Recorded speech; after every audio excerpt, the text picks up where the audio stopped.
Hello, I'm Georgia Shakti-Hill, and I want to welcome you to Living in Balance. We're going to tell a story, and it's a love story on our program. It's about a woman's journey, and on that journey, she finds a soulmate, and she loses him. The story was recorded by a friend, and we're so pleased to have you join us today.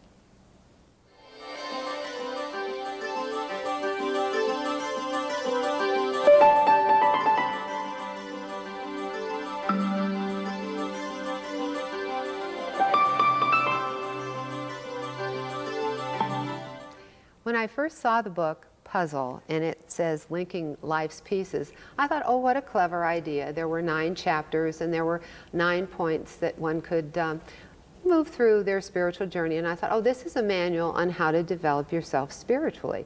And then, when I sat down and read it, I realized I was reading a very personal story that was a love story, and it was a woman's story.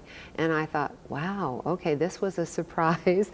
So today I'm so pleased to have the co-authors of Puzzle with me today. And I'd like to welcome Solaya. Schero, welcome to you, and also Jewel Smith-Lane. Thank you. Yes. So you told your love story. Yes, actually I did. Yes. And I didn't want that it is really a love story, because first my set was to write a book for people who have to find their spiritual pathway. But then I thought I cannot escape the other story with it. That's why it became a love story with a story about how you get into deeper spirituality. Yes. And as you heard the story, and it actually was because Solaya had written her journals in German, right. And you have a background, Jewel, in writing, actually. And so you were then the perfect person to help her write it in English so that all of us could be understanding this healer's journey, and she is a healer. Right, yes. Right. Yes, I met her intuitively. I was directed to be at a health resort where she was speaking, and met with her, and she shared with me about years of journals she had kept and didn't know what she wanted to do with them. At that time, I was editor of a small health and fitness publication in Atlanta. And so we talked and shared, and I said it would be a wonderful story. So that's how we got started with her. Yeah. So when you met her at the resort, at the spa, she was lecturing. Yes. And were you impressed with her her presence at the seminar? I mean, were you attracted and drawn to it? Did you feel that? I met her prior to, because I was working with the owners on press releases for their state. And I met her prior to her lecture and immediately felt a closeness, a bond, as if I'd known her in some way, and a sister, a friend, a mother, whatever. And so we just shared very much with each other. And so as you were telling your story, and you went back to the beginning of your, what you would call like your spiritual journey, your personal journey, and the book starts at turning points and intuition, and that's really your first chapter, and that's the first piece of the puzzle. And you do tell us how you want us to use our intuition, but also how our life is affected by turning points, sometimes beyond our control. That's it, and I just want to refer it how I met Jewel in the health resort. Actually, I should have been in Turkey in my vacation, but due personal reason, this didn't happen. It was cancelled, and I was so unhappy. I just moved, and I was so tired and needed rest. And then the same day, I got at midnight, because it's a time change here in America, I got a phone call from the owner of the health resort. And he said, I just had to think of you. And how are you doing? I said, well, I had to cancel my trip to Turkey.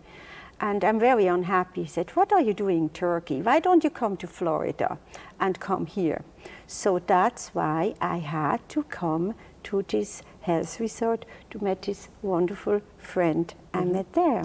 So that was then a turning point in your life. That was one of my turning points, and I was not aware what's going to happen there. But it is always interesting that we never know why, but there are those times when our life is changed, and there is a point, and we don't know why, and it always is, bottom line, for the best, and we do meet someone that we should meet. But tell me about the intuitive part of that, when you're telling people about it. Are you always listening to that inner voice and responding? Is it something that you develop easily to respond? I had to learn it during these times, but when my trip was, I had to go to the Philippines, and I had this intuition. My father said at that time, why don't you wait until February? Remember, you read the story, and intuitively I knew that I cannot wait until February. I have to go right away, because in February this was already too late to go. Yes. And then I developed more and more to hear to this inner voice, and I tell the people, listen to the fast thought. The fast thought is your intuition. Afterwards, it is your mind, your ego. So when we get a real quick hit on something, that's the intuitive part. Now, as you were writing this chapter, did you relate to that with your own intuition? Are you hearing the inner voice too? Are you following that first impression of what you're told? I followed it, which led me back to the resort to meet Solaya, because I was there 2 weeks previous with my sister vacationing. And I was sitting at my computer, and all of a sudden this intuition or inner voice is go back to the spa. And I'm thinking, why? I had no reason to go back there other than I talked with them about press releases. And so, but it was so strong, I followed it. That you, and so you responded, you listened. You had to, though, because it was so strong. Well, the second chapter that you go into is soulmates. And this is where I said this is a love story, although it is your story about how you became a healer. You met a soulmate, and he was actually from the Philippines, and he was one of the first of the psychic surgeons. I would say so. One of the most famous healers at that time. And I've never heard before about soulmates. I didn't know what's waiting for me, but when I met this link, or this soul, I just knew there is something. And by linking my own puzzle pieces in my life afterwards, I found out also by past life regression and that it is my soulmate. And also after he passed on, I had this link, and many psychics already told me then afterwards that this is my soulmate. Now, there are challenges and doubts that you write about with this chapter on soulmates. And how were you impressed with the almost obsessive nature of their relationship? I was impressed, probably very intrigued. At first, it was disbelief. I thought, no, this does not happen.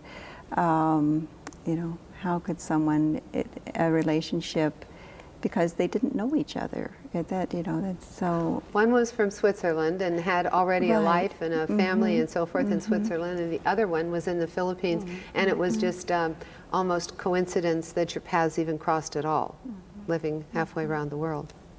That's it. But she got also a lot of signs from the healer after he passed when we wrote the book, and maybe she would like to share it. There's a chapter in the book, Georgia, about the fragrance, the smell of a certain fragrance. I picked up on that when I first started working on the book, since I had doubt about should I write this book? This lady's story is a little unusual. Then the fragrance came to me. As And if so to that tell was me. your signal, okay. And the fragrance was very big in your story, in that he liked the perfume that you wore, and even when he died, they buried your perfume with him, and there was that reminder. Yeah, okay, so that was like your little message from the universe.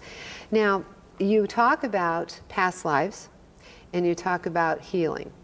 And in that chapter, a lot of people are still not comfortable with the idea of past lives. But for you, that was just, you realized it, you felt it, and people explained that's why you were drawn to this healer.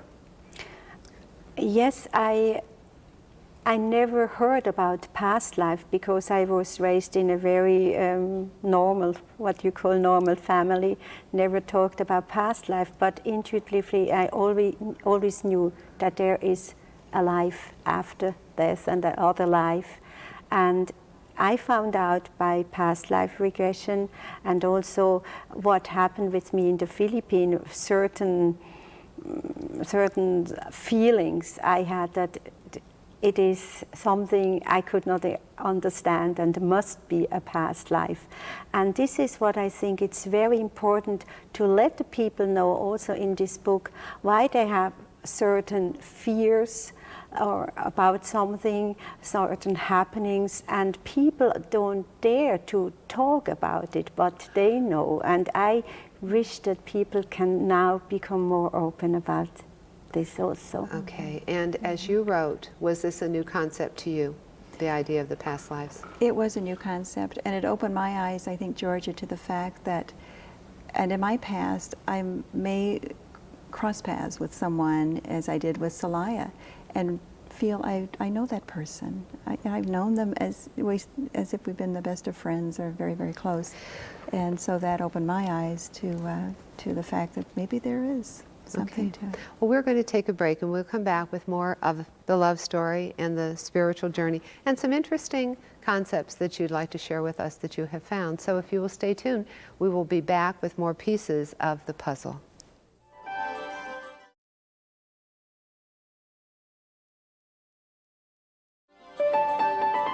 And if you are just joining us, we're putting the pieces of the puzzle together of Solaya Schero's life with the help of Jewel Smith Lane. And together they have written the book Puzzle. And the puzzle really was how you move through your life on your spiritual journey and all the pieces that fit together. And you have artwork that even shows a dove that is bringing the missing piece, and the missing pieces you've shared with us. Okay. One of the missing pieces was spirit guides and the spiritual growth as an outgrowth of having met what some people refer to as like your guardian angel, or how would you define your spirit guide? Well, I believe personally we have spirit helpers, spirit guides, we have angel unseen forces. And this is also something I would like to share in this book, that people can more trust in their spirit helpers, that they are around, and they show it through maybe sometimes through other people, signs you need at that specific moment. Like I received a wonderful butterfly picture from a lady. She didn't know the story, but I knew this is a present from one of my spirit guides. So the butterfly is very special to you. Yes. You happen to be wearing butterflies today too. And butterflies are also representative of transformation and change in the whole concept of the metamorphosis of coming from the cocoon into the beautiful butterfly. So there's a lot of symbology that goes with it. Yes. And then there is confusion sometimes, and one must let go. very, very important chapter, the Yes. letting go. And I think isn't that one of the hardest lessons we have to learn in this lifetime, this letting go? I meet so many people, and of course also my personal story, that I had to let go somebody I felt very close. I had also to let go some material things and to accept it, and also afterwards. But this is a very, it's a lesson. I think it's a life lesson.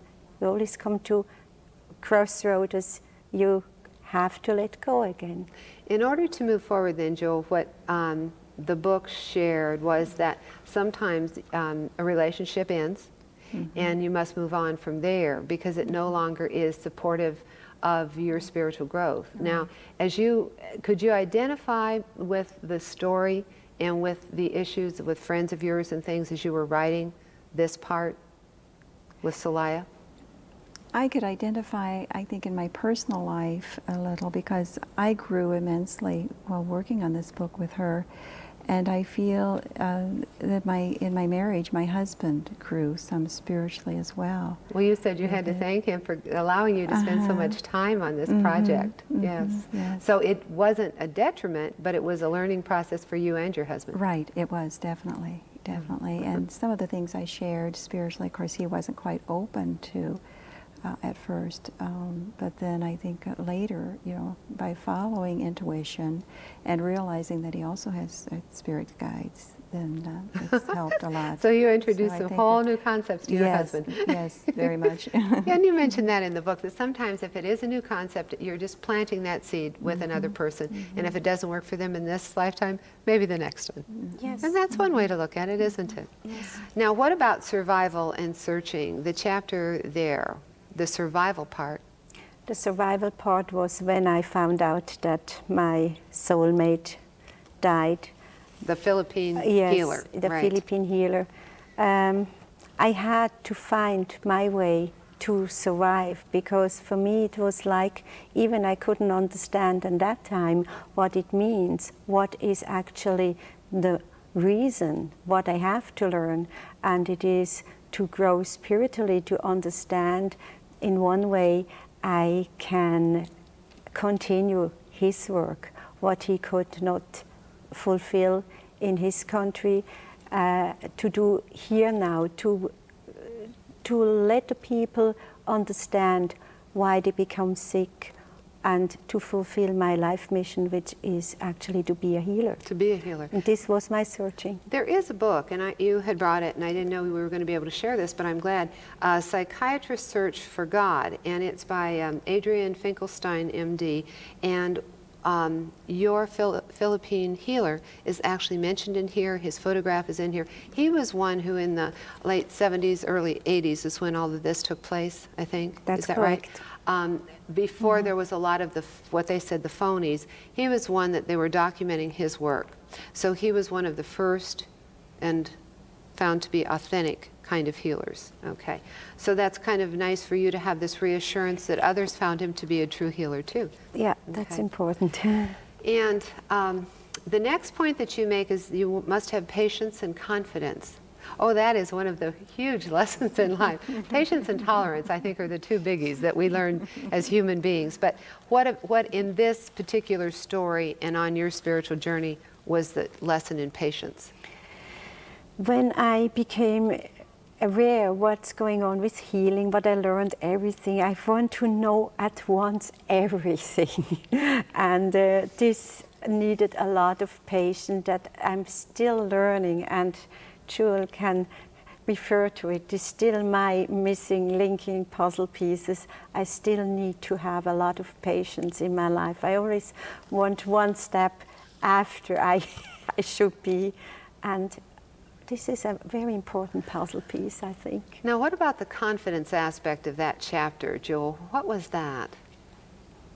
The confidence in that chapter, we're talking about the confidence she has to not stand up to, but to disagree with her father in some way, because when she was growing up, she could never talk back to her father. She could never really disagree, and she had the confidence to do that, and to know for whatever reason she had to be in the Philippines at a certain time. And he wasn't for her going at that time. And that was when you were really listening to your intuition and that voice that you heard, and you insisted upon going. Had you waited until February, as your father had wanted you to, then by that time your soulmate had passed over. He had died. So you would never have met him in this lifetime and fulfilled the destiny aspect of all of this. So that was, but isn't that a maturing point that everyone has to come to at some point, where they can love their parent, but they have to not be directed by them? Is that not a real moment of truth? That's it, yeah. Yeah, It's, right. and also a letting go piece. Yes, another letting go. Now, the last chapter deals with forgiveness and acceptance, and that's huge, isn't it? Whom did you have to forgive? My father, I found out in past life we were always fighting with each other. Once I was his victim, the other life he was my victim. So I finally can say I made peace with my father, and this is for me, I feel it in my heart, a very good feeling. It's like breathing out. Well, you know, the medical doctors that are now using in psychiatry hypnotherapy to take people into past life regressions find that that's the purpose, that they go back to find out what in this life is not working, that has to be healed from a past life. And once they have been able to document that and bring that up, then there is a healing that takes place in this lifetime. Yes. Now, did your father know you were doing all this? No, unfortunately not. Yeah. But subconsciously I know he knew, but he didn't want to agree. So, Jewel, what did you learn from this? Having not been, in quotes, a believer, but a person who was on her own spiritual path, what did you say was the biggest lesson for you in writing the book? Probably the largest, Georgia, was when we first met. I had gone a few months before that to a gynecologist. Matter of fact, 2 gynecologists in Atlanta area told me I needed hysterectomy. And I had put it off, thinking I'm close to the change, so I would but I had fibroids, large fibroids. And Solaya did a spiritual healing on me the first time we got together to work on the book. And I went back later, a few weeks later, and the fibroids were shrinking. There was no more problem with them. So that, as far as talking about being a believer in Right. some of it, and then And that is not unlike your story and how you actually had to go first for the healing with fallopian tubes and you were healed. And so you too had documented proof then from your doctor that healings had taken place. And that's where the journey began. That's right. Yes. So, well, I'm so glad that you were here to share this with us because hopefully, although some people, it may be new to them, you've opened some eyes and they may fit some of the pieces into their life's puzzle too. So I thank you for having joined us. If you would like to be in touch with Solaya or with Jewel or with us, just stay tuned and you can see how.